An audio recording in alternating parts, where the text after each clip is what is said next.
두려움이 생기는 줄 믿습니다. 왜냐하면 내가 주님을 믿는 믿음이 약하니까 보이지는 환경이 더 커 보이는 거예요. 그래서 오늘 본문 40에 저에 보면은 그렇게 표현을 하고 있습니다. 이 40절 말씀을 보면 어찌 믿음이 없느냐 이렇게. 근데 이 믿음이 없는 모습을 제자들이 무서워하는 것으로 나타냈어요. 우리가 무서워하면 우리 믿음이 부족한 탓이고, 우리가 두려워하는 삶을 살면 내 안에 계신 주님을 신뢰하지 못한 탓인 줄 깨달을 수 있기를 축복합니다. 여러분, 우리 인생의 항로에는 예기치 못한 그런 일들이 참 많이 일어나요. 그게 바로 뭐냐면 오늘 성경에서 표현한 대로 광풍이에요. 오늘 이 비유 속에 드러나고 있는 그 바다와 그 파도가 일렁이는 그 무서움의 환경은 우리가 살고 있는 오늘의 현실이에요. 내 주변의 큰 두려움과 이 슬픔과 이 질병이 우리를 때로는 두렵게 해요. 어떤 사람은 그것을 내 힘으로는 도저히 헤쳐나갈 수 없을 만큼 큰 바람이 되기도 하고 큰 풍랑이 되기도 합니다. 그럴 때는 사람들은 그 환경 앞에서 아주 다양한 그러한 표현들을 하고 살아요. 어떤 사람은 두려워합니다. 어떤 사람은 좌절합니다. 어떤 사람은 더 이상 내가 살 수가 없다, 세상을 끊어냅니다. 어떤 사람은 풍랑의 위기를 좀 극복해 보려고 인내하고 참기로 합니다. 어떤 사람은 믿음으로 극복해 보면서 하나님의 합력해 손을 이루시는 분이 있지 라고 들으면서 내가 기도하면서 하나님이 역사하시는 그 때를 바라보기도 합니다. 그러나 여러분, 이 풍랑을 잠잠케 하실 수 있는 그분이 오늘 성경에는 누구예요? 예수님이에요. 그렇습니다. 우리가 시름시름 앓고 고통을 받고 두려워하고 염려하고 낙담하고 절망하는 그 모든 사건을 잠재울 수 있는 분이 누구라고요? 예수님이다. 아멘. 예수님이 함께하는 그 어떤 사람의 그 풍랑도 일어나는 것마다 잠잠케 하실 수 있는 분이 주님이신 줄 믿습니다. 그러므로 우리가 주님을 모시고 살아야 돼요. 그러기 위해서 오늘 또 주님 앞에 나온 줄 믿습니다. 한 주 동안 주님 모시고 살기 위해서. 우리는 어리석고 약하지만 예수님은 전지전능하신 분이라고 그러죠, 성경에. 여러분들도 그분을 경험하고 우리 주님은 내 문제를 충분히 해결하실 수 있는 분이야, 이렇게 믿기를 바랍니다. 우리가 만나는 어떤 환경도 그분이 전지않게 하실 수 있어요. 여러분, 오늘 본문 내용을 잘 아시는 대로 이 내용은 평범한 그런 일처럼 보여요. 아주 평범한 일상에서 경험할 수 있는 일처럼. 그러나 사실 오늘 이 본문의 내용의 내면을 깊이 생각해 보면 매우 독특한 사건이고요, 영적인 교훈이 담겨져 있어요. 저는 이런 질문을 드려보겠습니다. 주님은 제자들에게 왜 이렇게 큰 광풍을 만나게 하셨을까? 이걸 바꿔서 생각해 볼까요? 여러분들이 한 주 동안 세상의 현실의 삶을 살아갈 때 왜 주님은 여러분들이 위기다, 정말로 어렵다, 고민되고 슬퍼하는 일을 만나게 하실까요? 그런 질문을 드려볼 수 있는 거죠. 주님은 제자들에게 이런 큰 광풍을 만날 수 있는 길로 데려가신 거예요. 왜 데려가셨을까? 오늘 본문 35절에 보면 예수님은 사실 의도적으로 제자들에게 야, 우리가 바다 건너편으로 가자, 그렇게 말씀해요. 근데 그 뒷부분에 5장부터 이어지는 내용을 보면 거라사에서 귀신 만난 그를 고치기 위해서 가시자는 거거든요. 그런데 어쨌든 그 가는 길목에 방해하는 이러한 놀라운 환경이 그들을 기다리고 있었단 말이에요. 지금 그 풍랑이 일어나는 시간에 하필 예수께서 바다에 배를 띄워서 그 장소로 제자들을 데려고 가시기 때문에 거기에는 예수님의 의도가 있었지 않느냐, 우리가 짐작해 볼 수 있는 거예요. 그것은 풍랑 속에서 제자들이 어떻게 행동하는가 하는 것을 보시기 위해서였다라고 하는 것을 짐작할 수 있어요. 예수님은 전지전능하신 분으로 큰 광풍이 일어나는 그 시간과 그 장소를 모르셨겠냐는 거죠. 아셨으면서도 가자고 한 것은 의도가 있었지 않느냐라고 하는 것이죠. 광풍이 일어난 그 때를 피한 후에 제자들 보고 이제 광풍이 지나갔다, 우리 가자. 요즘에도 뉴스에 매스컴을 통해서 태풍이 온다 그러면 언제 몇 시에 어디를 지나간다 다 예보해 주는 시대잖아요. 그러면 누가 그 광풍이 일어나고 태풍이 휘몰아치는 그 바다에 배를 띄워서 가자 할 사람이 어디 있겠어요? 그런데 항차 전지전능하신 그 주께서 그 광풍이 일어나는 그 시간과 때와 이 장소를 피해서 가자 이렇게 말씀하셨을 터인데, 그럼에도 불구하고 가자라고 하셨다고 한다면 의도가 있었지 않냐라고 하는 것을 깨달을 수가 있어요. 예수님이 계획이 있었기 때문에 큰 광풍이 오는 그 자리로 오히려 제자들을 인도하고 가시는 이 모습을 오늘 성경은 우리에게 교훈하고 있다 이 말이에요. 예수님이 그렇게 하셨다면 거기에는 분명히 계획과 의미하는 뜻이 있었을 겁니다. 그렇습니다. 결론적인 답을 보면 예수님은 이 사건을 통하여서 이 제자들로 하여금 새로운 주님의 모습을 경험해 주시기를 원하셨던 거예요. 아멘. 아멘. 여러분들에게 부딪혀 오는 현실의 삶에 어렵고 힘들 때가 오면 그때마다 주님은 이 사건을 통해서 주님이 나와 함께 하시는 것을 보이기 위함이고 주님을 또다시 경험해 주시기를 원하는 놀라운 계획이 있다는 것을 깨달을 수 있기를 바랍니다. 아멘. 그 깨달음이 있으면 뭐가 와요? 두려움이 없어져요. 아멘. 여러분도 주님을 만나는 이런 새로운 경험이 있기를 바랍니다. 예수님은 이 사건을 통해서 바람과 바다를 꾸짖어서 잠잠케 하셔요. 당신이 예수님이고 당신이 예수님이니 누군가 하는 것을 보이시는 거죠. 하나님의 아들을 나타내 보이고 싶으셨던 거죠. 여러분, 이것이 바로 우리에게 바다와 풍랑을 만나는 세상에서 하나님을 바라보게 하시는 진정한 이유예요. 여러분, 혹시 여러분이 감당하기 어려운 이런 환경, 때로는 건강으로, 때로는 물질로, 때로는 직장으로, 때로는 사업의 힘듦으로, 때로는 자녀의 일로 등등의 여러 가지 이런 환경의 두려움만큼 여러분들이 그것들 때문에 좋지 못하는 이런 생각을 가질 때가 참 많잖아요. 어쩌면 그것은 여러분에게 하나님을 믿지 못하게 하는 신앙 속으로 다가오시는 하나님이신지도 몰라요. 하나님은 내 인생의 파도 속에서 주님을 바라보게 하시는 분인데 굳이 그 태풍 속으로 우리를 데려가셔야 할 그 이유는 없지 않겠어요? 하나님은 거칠게 몰아치는 이 세상의 환경 속에 우리를 또 밀어서 우리를 죽게 하시려고 하시는 분은 아니시지 않겠어요? 그럼에도 불구하고 내 앞에 당면되어진 이 어려운 환경에 오게 하는 것은 그 속에서 하나님을 만나게 하시려고 하시는 계획이라는 거죠. 이것이 거친 파도 속에 나타나셔서 그것을 잠잠케 하도록 꾸짖으시며 내가 바로 너의 하나님이야. 내가 바로 하나님의 아들이야. 이것을 보여주시면서 제자들에게 만난 그 광풍 속에 힘을 얻고 주님이시구나 이것을 고백하게 하시는 이런 사건을 일으키시기 위해서 오늘 배에 동석을 하신 거예요. 여러분, 오늘 본문을 보면 예수님과 그의 제자들이 배를 타고 건너가는데 갑자기 거센 풍랑을 만납니다. 갈릴리 바다, 지금도 북쪽 헐몬산에서부터 차가운 공기가 내려오고 호수 위에서 그 더운 공기와 마찰을 일으키면서 풍랑이, 돌풍이 일어난다고 그래요. 그래서 더운 바람과 찬 공기가 맞으시는 그곳에 이런 돌풍, 이런 태풍이 일어나잖아요. 그걸 일으키고 있어요. 제자들은 배 안에 예수님이 함께 항해하고 있음에도 불구하고 이렇게 어려운 환경을 만날 수도 있다. 이걸 깨닫게요. 여러분들이 믿음이 있습니까? 주님을 믿고 있죠? 하나님을 믿고 있죠? 그런데 주님을 믿지 않는 삶을 사는 것도 아닌데도 불구하고 이런 어려운 환경을 만날 수도 있다. 그걸 우리에게 깨닫게 해줘요. 여러분, 우리도 예수님을 믿지만 언제든지 이런 어려운 환경을 피할 수 없이 만나는구나 하는 것을 우리에게 가르쳐주고 있는 거죠. 격렬한 파도가 배를 강타하는데 제자들과 동행하신 그 예수님이 깊이 잠들어 있다는 것이 문제죠. 여러분 안에 주님이 거하시는데 풍랑이 심해요. 현실이 어려워요. 그런데 내 안에 계신 그 주님을 내가 깨울 수 있는 믿음이 없는 거예요. 그러면 문제예요. 제자들 중에는 이 갈릴리 바다에서 어업을 종사했기 때문에 아마도 이 정도는 스스로도 해결할 수 있다고 주님을 안 깨우는지도 모르겠죠. 그래서 그들의 경험이 마침내는 자신들이 죽게 될 지경까지 이른 거죠. 여러분들이 가지고 있는 이 경험이 주님을 찾지 못하기 때문에 내 힘으로 할 수 있을 거야.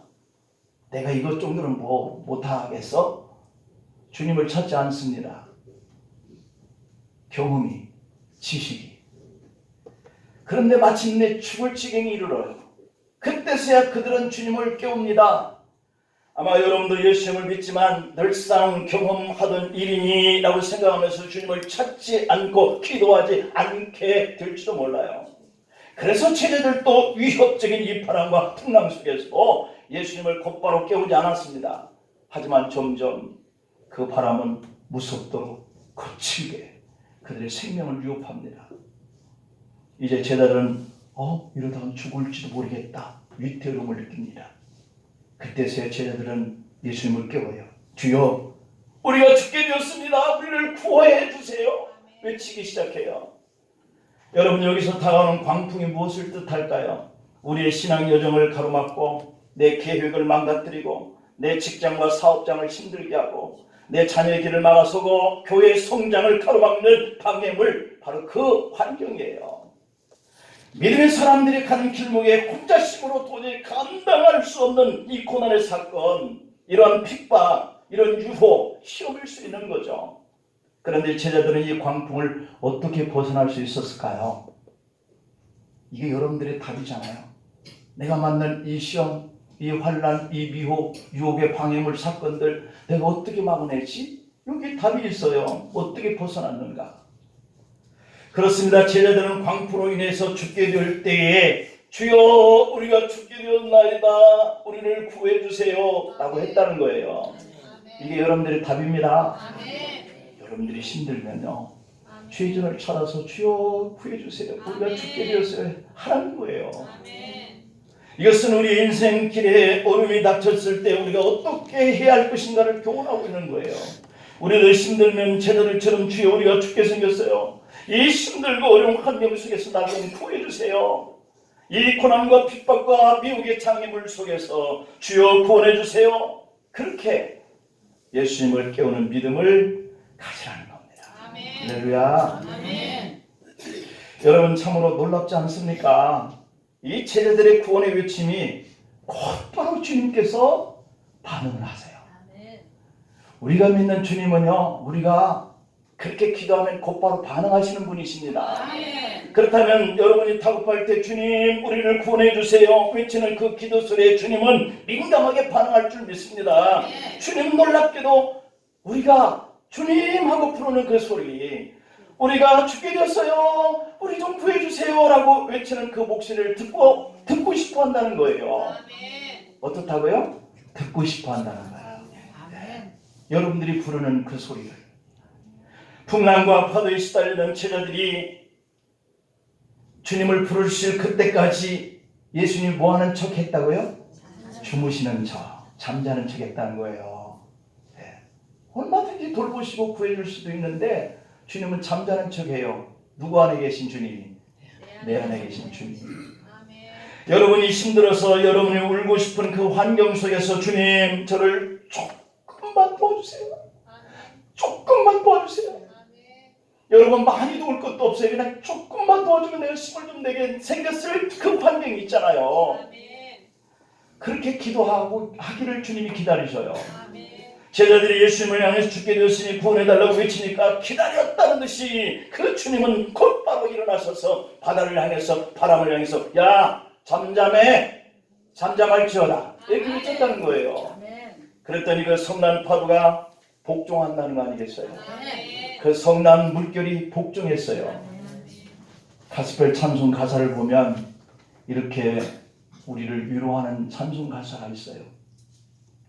당신이 지쳐서 기도할 수 없고 눈물이 빗물처럼 흘러낼 때 주님은 아시네. 당신의 약함을 사랑으로 돌봐주시네. 당신이 외로이 홀로 남았을 때 당신은 누구에게 위로를 얻나? 주님은 아시네. 당신의 마음을 그냥 홀로 잊지 못함을. 누군가 널 위해 누군가 기도하네. 네가 홀로 외로워서 마음이 무너질 때 누군가 널 위해 기도하네. 그렇습니다. 여러분, 주님은 우리를 이렇게 사랑하고 또 불러주기를 기다리고 그렇게 사랑해 주시기를 원하시는 분이세요. 주님은 우리가 주님을 요청하는 그 믿음을 기다리고 있는 거예요. 여러분들도 제자들처럼 다시 한번 하나님의 능력 앞에 경배하고 감격하며 눈물로 감사할 수 있는 여러분들의 삶이 되기를 축복합니다. 자, 그렇다면 여러분, 이제 우리 앞에 갑자기 큰 광풍이 몰려왔을 때 어떻게 반응해야 효과적인 방법이 될 수 있을까 하는 이 문제를 우리가 몇 가지 논해봐요. 그 첫 번째로는 주님의 의도적인 생각이 무엇인가, 이걸 알아내야 되는 거예요. 여러분들의 삶 속에 갑자기 밀려오는 이 광풍과 같은 어려운 환경이 왜 왔을까? 왜 주님은 이것을 나에게 주셔야 했을까? 주님의 생각이 뭘까? 이 생각. 예수님은 제자들과 같은 데에 계셨지만 제자들의 두려움을 아시면서도 주무시는 척 잠자는 척 했다고 그랬잖아요. 오늘 본문을 보면 제자들은 예수님 말씀을 듣고 순종하였지만 그럼에도 불구하고 큰 광풍을 만났다는 거예요. 뿐만 아니라 그들에게는 예수님까지 함께 탄 배였지만 그럼에도 불구하고 큰 광풍을 만났다는 거예요. 주님이 함께 하셨고 주님이 가자, 건너서 가자 이렇게 한 것에 순종도 한 거예요. 그런데도 그들에게 감당이 어려운 이 일이 일어났죠.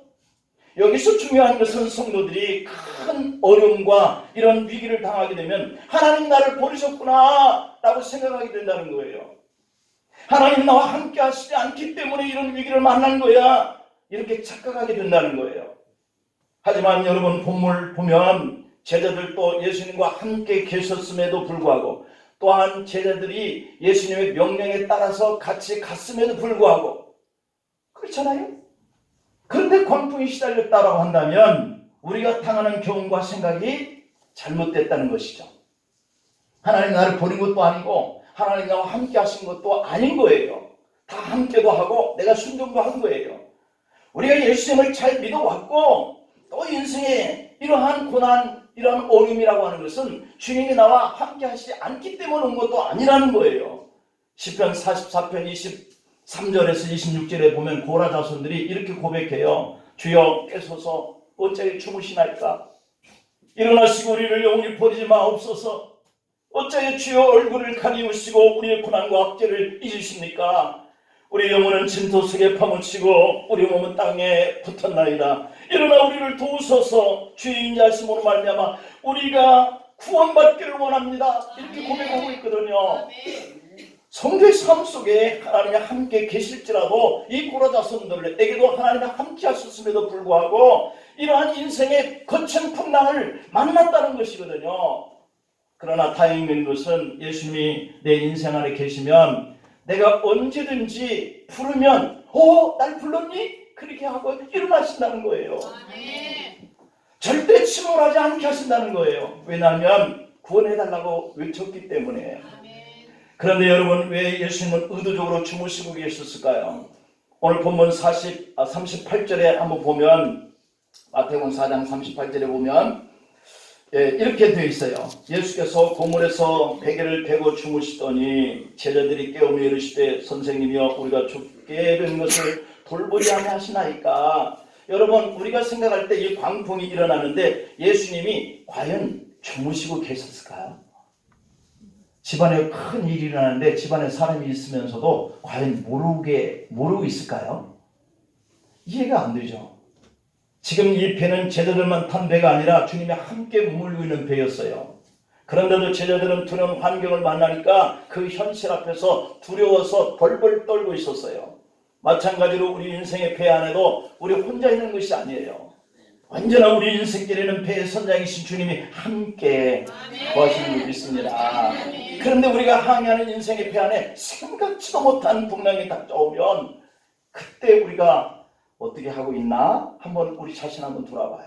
잠시 지난 한 주간 여러분 어떻게 살았는지, 거칠고 힘든 그 환경 속에서 내가 어떻게 반응했는지, 제자들처럼 주님을 믿는 믿음이 있음을 버리고 심히 걱정하며 두려워 떨었나? 오늘 여러분이 이런저런 걱정거리가 참 많다는 것을 짐작하고 있습니다. 그런데 여러분과 함께 하신 그 주님은 여러분의 염려를 모르고 계실까요? 여러분도 알고 있는 그 염려를? 아니에요. 더 많은 것을 알고 계실 거예요. 그런데 여러분은 내 인생길에 주님이 함께 하신 것을 알면서도 풍랑의 환경 앞에서 파손당할 두려움으로 걱정만 하고 있다는 거죠. 이거 어떡하지? 큰일 났네. 이렇게만 하고 있다는 거죠. 예수님은 제자들의 믿음의 반응을 기다리고 주무시는 척 했단 말이에요. 그들에게 주님이 어떤 분이심을 보이시려고 풍랑 있는 곳을 향하여서 가자 하신 거란 말이에요. 그런데 그들의 경험이 지식이 속히 주님을 찾지 못한 거예요. 여러분, 정말 나를 두렵게 하는 것이 외적인 환경일까요? 이제 이 정도 말씀을 들었으면 아니구나 하는 것이 깨달아져요. 나를 정말 무섭게 두렵게 하는 것은 외적인 환경이 아니라 내가 어려움을 만났을 때도 내가 믿음을 발휘해서 주님을 찾지 못하고 있는 것이구나. 이게 정말 무서운 것이구나. 이걸 깨달아져야 돼요. 똑같은 광풍 속에서 예수님과 제자들의 반응이 다릅니다. 무서운 바람과 파도 앞에서 예수님은 베고 주무시고 계세요. 하지만 제자들은 38절에서 보았듯이 깊이 잠을 주무시고 계시리라 생각하면서 예수님은 나를 깨워요. 우리가 죽게 되는 것을 왜 안 돌아봅니까? 주여 우리를 도와주세요. 주님만 원망합니다. 우리가 똑같은 상황이에요. 우리가 믿음이 있잖아요. 내 안에 주님이 계신다고 믿음을 갖고 있잖아요. 근데 밖에 나가서 일주일 동안 살면서 주여 죽게 되었나이다. 우리를 왜 안 돌아봅니까? 원망하면서만 살았잖아요. 우리 주님은 광풍을 해결할 수 있는 능력과 확신을 우리도 가져야 할 줄 믿습니다. 그렇지만 제자들은 자신의 경험과 지식의 힘으로 이제는 도저히 할 수 없다 할 때까지 주님을 찾지 못해요. 그 사고무 환경을 대처할 믿음의 차이가 났어요. 믿음의 눈이 열리지 않으면 보이는 것 때문에 두렵습니다. 그래서 우리는 믿음의 눈을 열어서 나와 함께 하시는을 바라봐야 돼요. 구하고 찾고 두드리기를 기다리시는 하나님을 불러야 돼요. 제자들처럼 현실이 너무 무섭고 두려우면 주님이 안 보여서 나 이제 큰일 났다 고민해요. 시시각각 다가오는 죽음의 환경이 너무 크게 보이기 시작해요. 우리는 서로에게 물어보면 예수님을 믿어? 여러분 예수님 믿습니까? 이렇게 믿는다 한단 말이에요. 그러나 실상은 내 인생 속에서 주님이 주무시고 계셔. 어쩌란 말이냐. 평안할 때는 주님이 내 안에 계시는 것처럼 상당히 믿음 있는 것처럼 행세를 합니다. 누가 물어보면 나 예수님 믿지? 라고 말을 합니다. 그런데 파도가 치면 물결이 높아지면 무서운 그런 환경 속에서 두려워 떱니다. 한번 넘어지는 것은 누구나 경험할 수 있는 일상이잖아요. 그러나 문제는 주님께 도움을 청하지 않는 것이 더 큰 문제라는 거예요. 아예 교회 밖으로 하나님 관심 밖으로 나가버리기 때문이에요. 예수님의 권세와 능력을 경험하지 못했기 때문에 두려운 환경에서 예수님께 도움을 청할 수 있는 생각도 못하는 거죠. 내가 언제 주님의 도우심을 청하고 도움을 받아봤던가? 그러니 또한 두려운 환경 앞에서 내 안에 계신 그 주님을 찾지 못하고 있단 말이에요. 이게 반복돼요. 주님을 믿는다 하면서도 지금까지도 내 힘으로 내 노력으로 인생을 살려고 했으니 주님을 내 안에서 주무시게 만든 거죠. 이것은 적은 믿음이요 기도의 능력을 맛보지 못한 자의 모습이에요. 하나님은 우리 앞에 다가오는 수많은 광풍들 그리고 고난의 상황들 핍박과 환난을 얼마든지 막아줄 수 있는 분이라고 이 성경에 많이 기록되어 있어요. 지금 무엇 때문에 여러분들이 힘들어하고 계시나요? 주님을 경험하지 못해서? 주님께 도움을 한 번도 요청해보지 못해서 두려우신가요? 아니면 여러분에게 지식과 능력이 없어서 두려우신가요? 마치 산더미처럼 밀려오는 이 광풍과 이 바다 한가운데서 속에서 서 있는 것처럼 생각되기 때문에 힘드신가요? 그러나 우리는 주님이 내 안에 계시는 믿음 가운데 있기 때문에 아직 절망하기는 이릅니다. 주님은 여러분과 늘 함께 계시지만 여러분은 아직 단 한 번도 기도 같은 것을 못 해봐서 내 곁에 계시고 주무시고 계신 그 주님을 깨본 적이 없는 것뿐이에요. 하나님의 얼굴을 바라보고 주여 내가 죽게 됐나이다 나를 구원하옵소서라고 외쳐보지 못했기 때문일 뿐이에요. 저는 문제를 해결하는 방법을 가르치는 목사입니다. 세계 그 어떤 목사도 문제 해결에 능력은 없어요. 다만 여러분에게 문제를 해결할 힘이 누구에게 있다는 것을 가르칠 뿐이에요. 그리고 그 방법을 알려줄 뿐이에요. 저도 여러분과 똑같은 사람에 불과해요. 예레미야 33장 3절에 보면 너는 내게 부르짖으라 내가 네게 응답하겠고 할렐루야. 네가 알지 못하는 크고 비밀한 일을 네게 보이리니 누구에게? 목사에게 보여서 알려주는 게 아니라는 얘기죠. 여러분들 스스로가 주님 앞에 부르짖으면 내가 너에게 알려주겠다라고 하셨지 목사를 통해서 알려주겠다가 아니에요. 그렇기 때문에 우리가 하나님을 찾아서 내 안에 계신 그 주님을 한 번도 깨워보지 못했지만 이번 주부터 좀 깨워보십시다. 그리고 주여 죽겠어요 좀 도와주세요 그렇게 기도할 수 있기를 축복합니다. 그 다음에 두 번째, 주님의 말씀에는 해결의 권능이 있다는 거예요. 할렐루야. 누구의 말씀에? 주님의 말씀에 권능이 있는 거예요. 제자들은 바람과 풍랑이 잠잠해지는 것을 보고 놀라요. 오늘 39절에 보면 예수께서 바람을 꾸짖으시며 바다더러 이르시되 잠잠하라.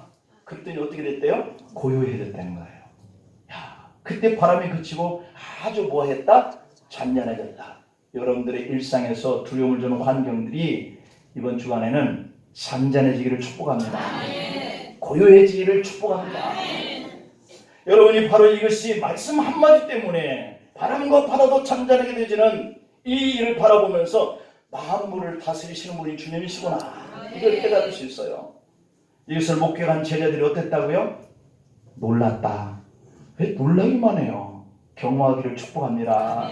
자신들과 함께 하셨던 예수님이 과연 누구이시기에, 나와 함께 구하셨던 그 주님이 누구이시기에, 우리가 교회에 와서 주님을 만나려고 하는 그 하나님이 과연 누구이시기에 내가 나가서 기도만 하면 응답될지, 내가 가서 만나기만 하면 이 두려운 문제가 해결될지, 이걸 경험할 수 있기를 축복해요. 제자들이 놀란 것은 예수님의 인격과 사역을 알지 못했기 때문에 그래요. 여러분들이 알고 있는 그 하나님보다, 예수님보다 훨씬 그분은 능력 있는 분이세요. 우리가 주님께 기도하지 못하는 것도 주님의 능력을 모르기 때문에 안 해요. 비로소 이때 제자들은 주님의 권세에 대해서 예수님이 이런 분이구나 하는 것을 경험한 거예요. 풍랑과 바람까지 잠잠케 하시는 분. 예수님은 제자들을 향해서 40절에서 이렇게 말씀해요. 이 제자들에게 이르시되 어찌하여서 이렇게 무서워하느냐? 너희가 어찌 믿음이 없느냐? 여러분, 문제가 생겼을 때, 환난과 풍파가 여러분을 두렵게 할 때 뭘 해야 된다고요? 내 안에 계신 주님을 깨워야 된다. 왜요? 그분에게는 능력이 있으니까.